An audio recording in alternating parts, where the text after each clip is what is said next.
It's got short hair. Well, we finally got it. The update that will make everybody happy. Train got its CSGO overhaul in December of 2014.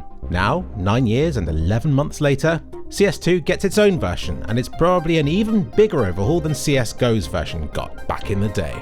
For not only does it now look very, very pretty, but there have been quite a few major changes made to all of the bits in the original that I used to be scared of playing on. Things now feel wider, cover protects the entrances better, and there are a bunch of changes that I look at and just think, yeah.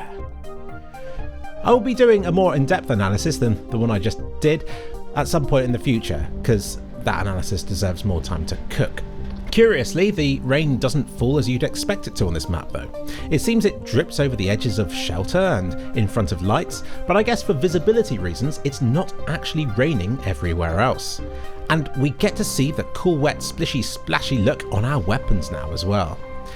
Sadly, it isn't direction specific, so you could be holding your weapon upside down and the underside will still be getting raindrops landing on it, but it's still very nice looking. Arguably, an even bigger change than the addition of Train is the damage prediction. People have complained that CS2 feels mushy when compared with CSGO, because now your shots don't register when you make them. They instead have to go across to the server and get permission to display on your screen, once accounting for time travel and ping and all that stuff.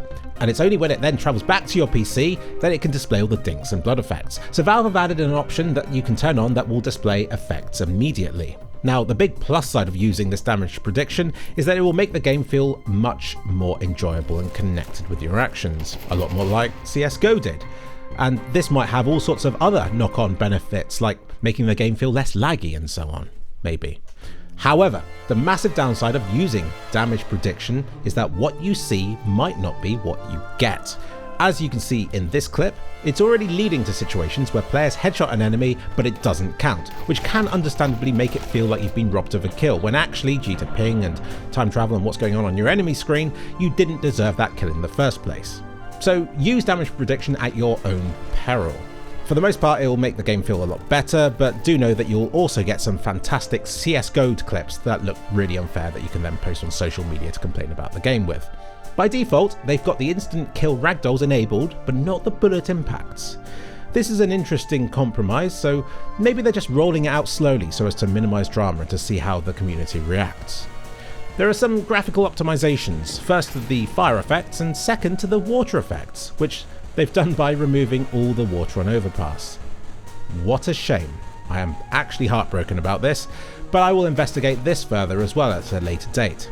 Learning setup grenade throws has been made easier, with more indications of where you're aiming, an instant preview of where a jump throw will now land, and, awesomely, a tutorial of sorts, which lets you practice setup grenade throws on Train by playing it in practice mode and with load map guides on.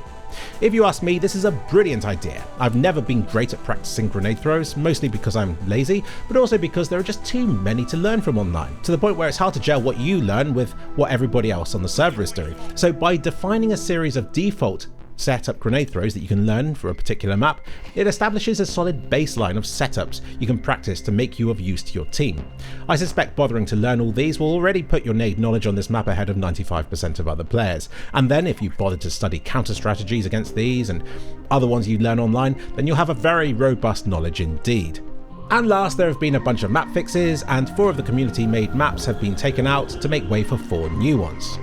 So, a nice all-round update that will keep everybody happy for at least a couple of hours. All that's missing now is the Christmas cheer, but maybe that's for the best, because it's still November and Christmas is still some time off.